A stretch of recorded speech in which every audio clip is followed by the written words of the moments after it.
गृह मंत्री जी बैठ जाए।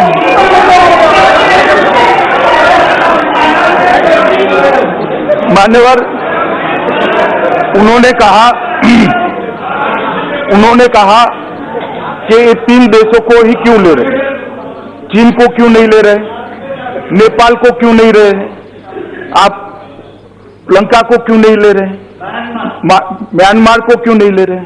मान्यवर, मैंने पहले भी कहा कि हर बार नागरिकता पर जब भी इस देश में निर्णय हुआ, कोई एक निश्चित परिस्थिति के आधार पर निश्चित प्रकार के समस्या को हल करने के लिए निर्णय हुआ। ये अभी बांग्लादेश, पाकिस्तान और अफगानिस्तान से जो रिलीजियस माइनॉरिटी आई है, इसके लिए निर्णय है, इसलिए किसी के साथ उसका सवाल नहीं है। दूसरी बात, नेपालियों की जहां तक बात है, मान्यवर, 1950 में 31 जुलाई को भारत नेपाल शांति और मैत्री संधि अनुच्छेद 7 के अनुसार दोनों देश अपने अपने क्षेत्र में दूसरे देश को नागरिकों को निवास, संपत्ति का स्वामित्व, व्यापार, वाणिज्य एक समान अधिकार देने के लिए सहमति हुई है और नेपाली नागरिकों को भी अर्जी के आधार पर आज भी आसानी से नागरिकता मिल रही है। इसमें कोई बात नहीं। उनको असम में गोरखा समाज को डिमोटर आज भी दे रहे, गृह मंत्री के नोटिफिकेशन के बाद माननीय सदस्य अगर कोई भी बीच में खड़ा हुआ तो उसको किसी को भी क्लेरिफिकेशन की इजाजत नहीं दी जाएगी। नेपाल के नागरिकों को आज के कानून से भी नागरिकता लेने में कोई तकलीफ नहीं। मान्यवर, ओवैसी साहब ने अभी कहा कि एनआरसी का बैकग्राउंड बना रहे हैं। एनआरसी का कोई बैकग्राउंड बनाने की जरूरत नहीं है। हम इस पर बिल्कुल साफ है कि इस देश में एनआरसी होकर रहेगी। कोई बैकग्राउंड बनाने की जरूरत नहीं। बैकग्राउंड है ही हमारा घोषणा पत्र ही बैकग्राउंड।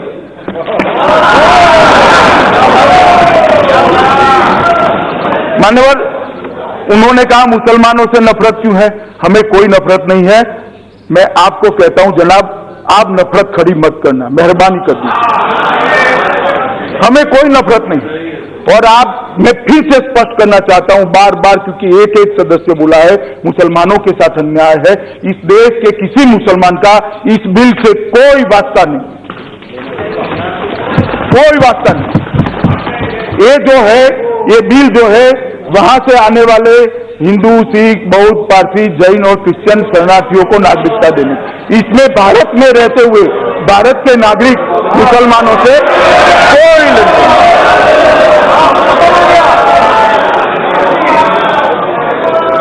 और मान्यवर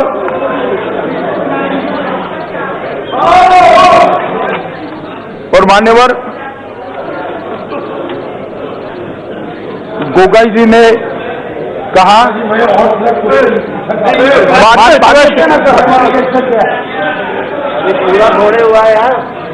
मान्यवर गोगाई जी ने कहा कि सारे नॉर्थ ईस्ट के राज्य चिंता में, मगर शायद उन्होंने बाद में भाषण सुन लिए।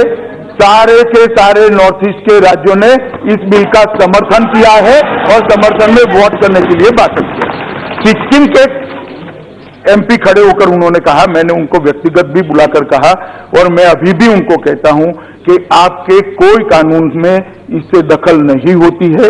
31F आपको अच्छी तरह से प्रोटेक्ट करता है और सीएबी के सारे रूल्स जब तक आपकी असेंबली ओके नहीं करती, 371F आपको प्रोटेक्ट करता है। इसलिए आपको भी चिंता करने की जरूरत है। और फिर से मैं, क्योंकि नॉर्थ ईस्ट में बहुत सारे लोग मान्यवर भ्रांति फैलाने की चेष्टा कर रहे हैं, इसलिए मैं फिर से कह रहा हूं, पूरा अरुणाचल, टापीगांव जी सुन लीजिएगा, पूरा अरुणाचल इनर लाइन परमिट से प्रोटेक्टेड है। अरुणाचल को चिंता करने की कोई जरूरत नहीं। पूरा मिजोरम, एमपी साहब सुन लीजिएगा और मिजोरम वाले भी सुन ले टीवी पर, पूरा मिजोरम इनर लाइन परमिट से प्रोटेक्टेड है, किसी को चिंता करनी चाहिए। मान्यवर पूरा नागालैंड इनर लाइन परमिट से दीमापुर के छोटे से हिस्से को बात कर पूरा प्रोटेक्टेड है, पूरे नागालैंड को चिंता करने की जरूरत है। मणिपुर आज प्रोटेक्टेड नहीं है, मगर हम ये बिल तभी नोटिफाइड करेंगे जब मणिपुर को इनर लाइन परमिशन दे दिया जाएगा। त्रिपुरा के अंदर भी त्रिपुरा ट्राइबल एडीसी क्षेत्र में सीए भी लागू नहीं होगा और एक हाई लेवल कमेटी ट्राइबल समुदाय के हितों की रक्षा के लिए जो बनाई थी उसको और विस्तृत कर उनके सारे हितों की चिंता भारतीय जनता पार्टी की नरेंद्र मोदी सरकार कर रही है। मेघालय लगभग पूरा थोड़ा हिस्सा छोड़कर 6 शेड्यूल के प्रावधानों के अंदर कैब के बाहर है। मेघालय को भी चिंता करने की जरूरत है। आसाम समझौते के अंदर 1985 से समझौता हुआ, मान्यवर कांग्रेस ने क्लॉज 6 को कभी नहीं अमल में लाने की चेष्टा की। हमने क्लॉज 6 के अंदर कमेटी बना दी है। आसाम के लोगों को ही कमेटी है, वो स्पीड से अपना काम कर रही है, जो आसाम के मूल निवासियों के सभी अधिकारों की, उनकी भाषा की, उनके साहित्य की, इनकी बोली की, इनके पॉलिटिकल रिजर्वेशन की, ये सब चीजों की चिंता करेगी और वो कमेटी जल्द ही अपना रिपोर्ट देगी, तो आसाम को भी चिंता करने की जरूरत नहीं है। BTC, Karbi Anglong, Dima Hasao, ADC CAB के बाहर है और आसाम के 6 समुदायों के लिए भी सुबह मैंने कहा इस प्रकार से हम अलग से विचार कर रहे हैं। मान्यवर, इन्होंने एक बात जो स्टेटमेंट किया इसको मैं जरूर क्लियर करना चाहूंगा कि एनआरसी के अंदर गोरखा, पंजाबी, बिहारी, मारवाड़ी जो नॉर्थ ईस्ट के रहते हैं वो लोग बाहर हो जाएंगे। ये सत्य नहीं है, ये स्टेटमेंट ठीक है। मान्य सदस्य बताता हूं भाई, आप बैठ जाओ ना। मान्य सदस्य मान्य सदस्य कट गया। मान्यवर, कोई पंजाबी, मारवाड़ी, बिहार के, ओडिशा के कोई निवासी को घुसपैठिया करार नहीं दिया जाएगा। एनआरसी के अंदर जो भारत के मूल निवासी है वो सबको यहाँ पर ही रहना होगा और यहीं पर रहने का उनका अधिकार है। वो बंगालियों का भी और पूरे नॉर्थ ईस्ट को इस दृष्टि से चिंता करने की जरूरत नहीं। श्री प्रेमचंद्रन जी ने भी अनकॉन्स्टिट्यूशनल है आर्टिकल 14 के हिसाब से कहा, मैंने आगे उसका जवाब दिया है। उन्होंने कहा सब माइनॉरिटी को देते हो तो मुस्लिम को क्यों नहीं देते। बहुत अच्छा सवाल है उनका, हर एक के मन में सवाल होना चाहिए, मगर ये जिन 3 देशों के लोगों को दे रहे हैं वहां मुस्लिम माइनॉरिटी नहीं है, इसलिए मुस्लिम को नहीं देते। माइनॉरिटी नहीं है वहां पर, अगर माइनॉरिटी है तो होते तो उनको भी मिलता, मगर वो नहीं है इसलिए नहीं देते। बड़ा सरल जवाब है, इसमें इतना सारा क्लमजी कुछ नहीं है कि जो समझ में ना है।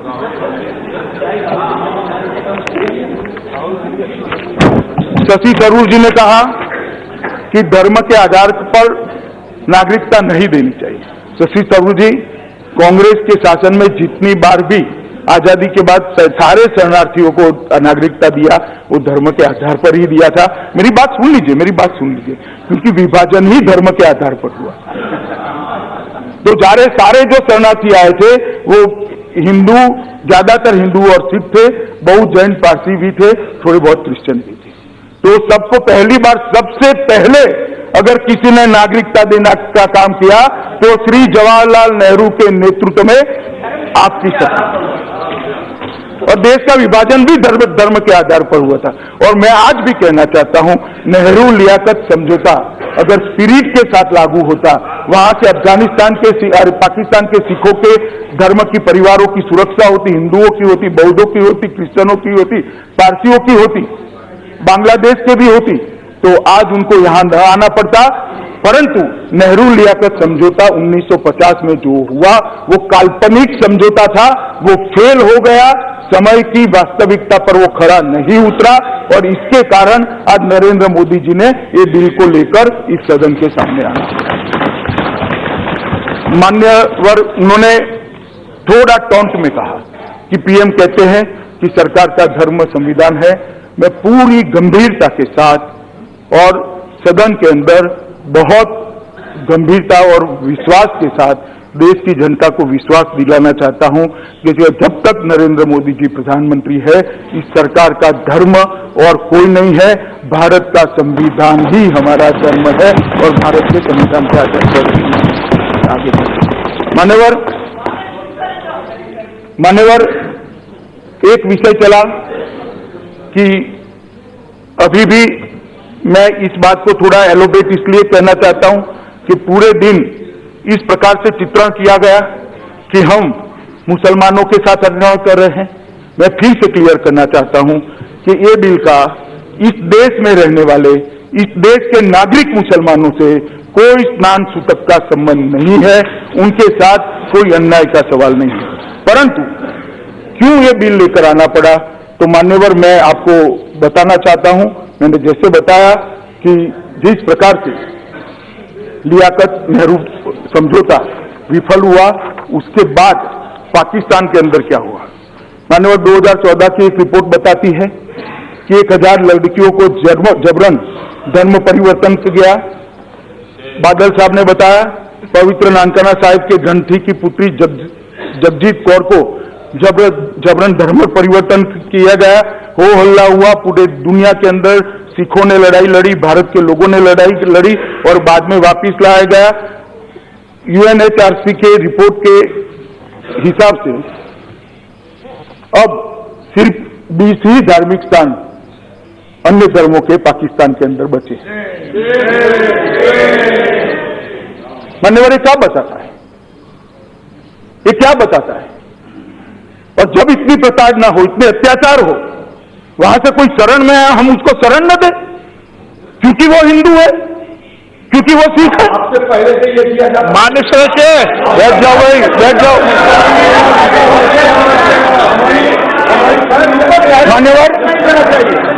मान्यवर,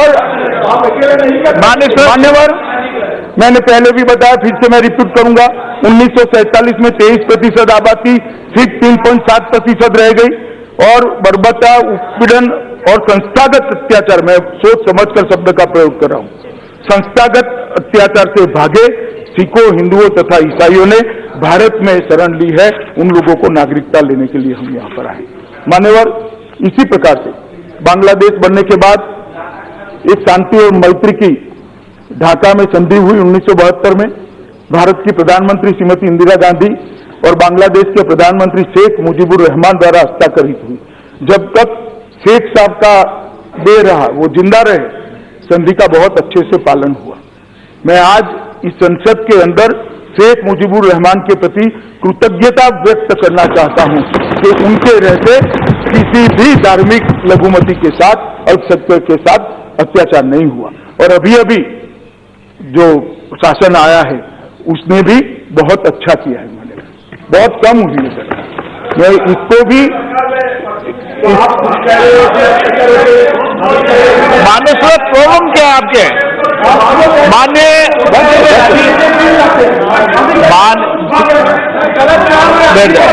बैठ जाओ। मान्य सदस्य प्लीज प्लीज।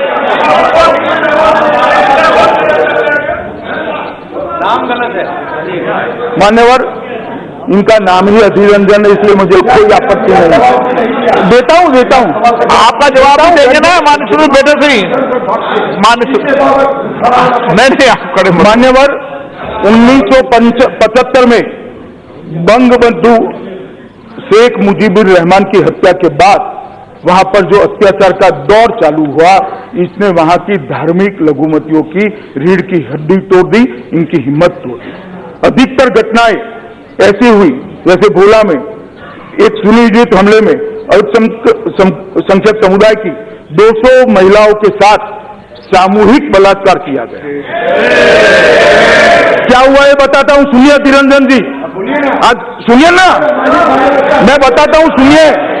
शेख मुजीबुर न रहने के बाद क्या हुआ है बताता हूं। BNP खालिदा जिया जी की पार्टी जब आई, गांधी जयंती के दिन नवाक अली गांधी जी बंटवारा रोकने के लिए गए थे। उस दिन 2 अक्टूबर 2001 में भोला जिला के 4 फसन उपजिला में 8 से 70 साल की और 100 महिलाओं के साथ बलात्कार की घटना गांधी जयंती के दिन। क्या हुआ है बताता हूं। बहुत सारे अत्याचार हुए हैं। अब सुनो भाई, मान्यवर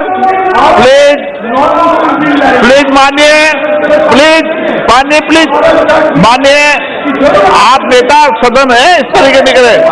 मानिए, आप कांग्रेस के नेता हैं, प्लीज मानिए,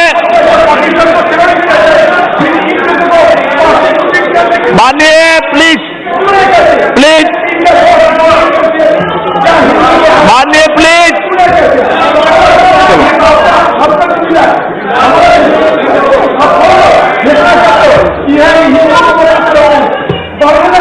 मान्यवर इनको बैठाइए, हर बार खड़े हो जाते।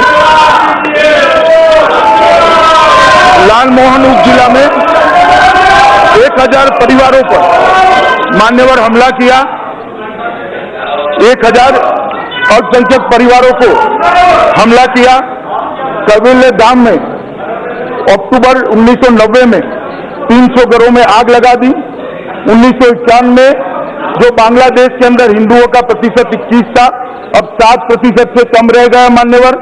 और मैं आज बताना चाहता हूं कि इतने सारे मेरे पास अलग अलग संस्थाओं की रिपोर्ट है जिसके तहत ये सिद्ध हो सकता है कि वहां पर हिंदू, सिख, बौद्ध, जैन और पारसी क्रिश्चियन लोगों के अपने धर्म का अनुसरण करना वो असंभव रह गया था, इसलिए वो यहाँ पर आए थे।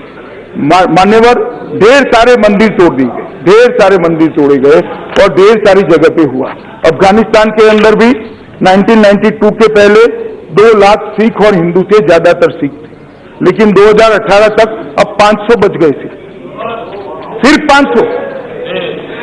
मान्यवर पूरे देश ने देखा था कि धार्मिक भवनों और गुरुद्वार और मंदिरों को नष्ट कर दिया गया। खुले में बनी विश्व की सबसे बड़ी मूर्ति बामियान में बुद्ध की भव्य प्रतिमा को तोप के गोले दागकर तोड़ दिया गया, तोप के गोले दागकर तोड़ दिया। अरे तालिबानों ने जब कहर जाया, कहां जाते वो बौद्ध, सिख, हिंदू, ईसाई, जैन, पारसी कहां जाते? वो भारत आए मान्यवर, इसलिए इनको शरण देने का प्रस्ताव है। मान्यवर तालिबान ने सितंबर 98 में एक आदेश जारी किया, पूजा स्थल में, मंदिर में, गुरुद्वारों में कोई जा नहीं सकता, मुसलमानों की आलोचना कर नहीं सकते। घर की पहचान करने के लिए घर पर पीला एक कपड़े का टुकड़ा लगाना पड़ेगा कि ये नॉन मुस्लिम घर है। इतना अपमानित किया। हिंदू, सिख, नॉन मुस्लिम महिलाएं बाहर निकलती है तो एक पीला कपड़ा अपने कंधे पर डालना पड़ेगा क्योंकि वो मुसलमान नहीं है। इस तरह से वहां आदेश पारित किए गए एक विशेष चिन्ह के साथ। मैं चिन्ह क्या था नहीं बोलता और गरिमा टूटेगी, मगर एक विशेष चिन्ह के साथ एक कपड़ा लगाना पड़ता था मान्यवर। और अगर शुक्रवार को मस्जिद नहीं जाते हैं, नमाज पढ़ो न पढ़ो मस्जिद जाना, वरना दंडित होना पड़ता था। हिंदू और सिख महिलाओं को बुर्खा पहनना पड़ता था। और मान्यवर ये सारा चला और ये सारे से जो प्रताड़ित आए हैं उनको नागरिकता देने का एक बिल है मान्यवर। मैं आज भी आपको कहता हूं कि इससे मुस्लिमों के साथ जरा भी भेदभाव नहीं है। मैं बार बार इसलिए कह रहा हूं कि ये यहाँ के मुसलमानों को ये बिल से कोई स्नान सूतक का, यहाँ का मुसलमान सम्मान के साथ जी पाएगा, जी रहा है, आगे भी जीता रहेगा, उसको कोई तकलीफ नहीं होने वाली। ये बिल केवल और केवल वहां से आने वाले ये 6 धार्मिक लघुमतियों के लिए है। और मान्यवर इसमें मुस्लिम का समावेश इसलिए नहीं है कि मुसलमान वहां पर धार्मिक लघुमती नहीं। मुझे बताइए, वो इस्लाम को मानता है। मान्यवर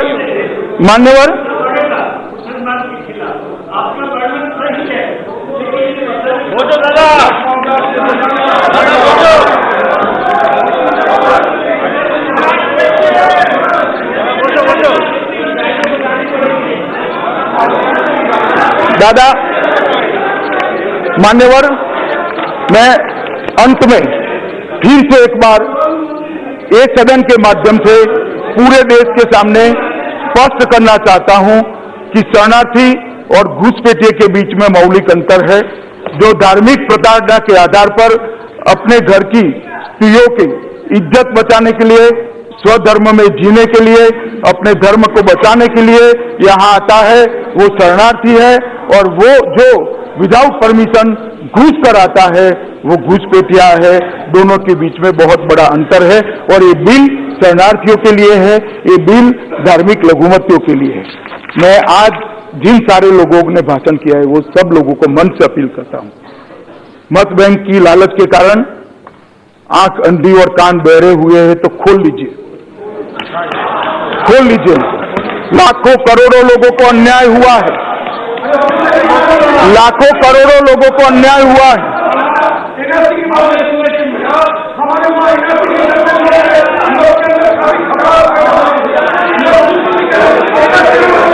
बताता हूं। मान्यवर, लाखों करोड़ों लोग जो नर्क की यातना में जी रहे हैं, 70 साल से उनको नागरिकता नहीं मिली है, वो अपना मकान नहीं ले रहे हैं, उनको नौकरी नहीं मिल रही है, स्वास्थ्य की सुविधाएं नहीं मिल रही हैं, उनको उनके बच्चे को अच्छी शिक्षा नहीं मिल रही है, नौकरी नहीं मिलती है, घर में भूखमरी है, रहने का मकान नहीं है, कोई रोड पर रह रहा है, कोई रेल की पटरियों के पास में जगह पे रह रहा है, कोई वैसे ही घूम रहा है। ये लाखों करोड़ों लोगों के लिए नरेंद्र मोदी जी उनकी यातनाओं से मुक्ति का एक दस्तावेज लेकर आज इस सदन के सामने आए और ये दस्तावेज इतिहास में सुवर्ण अक्षरों से लिखे जाने वाला है कि जो विफल हुए 1950 के नेहरू लियाकत समझौते की गलती को आज नरेंद्र मोदी ने सुधारने का काम किया है। देश के प्रधानमंत्री इतने सालों से मान्यवर ये कहते थे कि हमारी कोई सुने, हमारा दोस्त क्या है। अब ये कह रहे हैं, मैं उनको पूछता हूं, इनका दोस्त क्या था, क्या दोस्त था, तो क्यों नहीं स्वीकारा उनको, क्यों नहीं स्वीकारा? अरे अब तक क्यों नहीं स्वीकारा? मान्यवर, वोट बैंक की पॉलिटिक्स के कारण ये सारी पार्टियों ने उन्हें स्वीकार नहीं किया है। हम नहीं रहते हैं वोट बैंक से। मान्यवर, आज नरेंद्र मोदी जी ये सब के लिए एक सुवर्ण प्रभात कल का नरेंद्र मोदी जी के कारण इन लोगों का कल का प्रभात सुवर्ण प्रभात होने वाला है और संवैधानिक सम्मान के साथ ये मेरे लाखों करोड़ों भाई बहन अपने देश के अंदर सम्मान के साथ जीने की शुरुआत करने वाले। और मान्यवर, मैं आपके माध्यम से इतना ही विनंती करना चाहता हूं कि एनआरसी और इसको जोड़ने की जरूरत नहीं है। एनआरसी करेंगे तब स्पष्टता के साथ इसी प्रकार से इसी सदन में एक भी शब्द छोड़े बगैर मैं सबको इसकी भी जानकारी दूंगा। इसमें मुझे कोई तकलीफ नहीं है, मगर मानकर चलिए एनआरसी आने वाला है, एनआरसी बस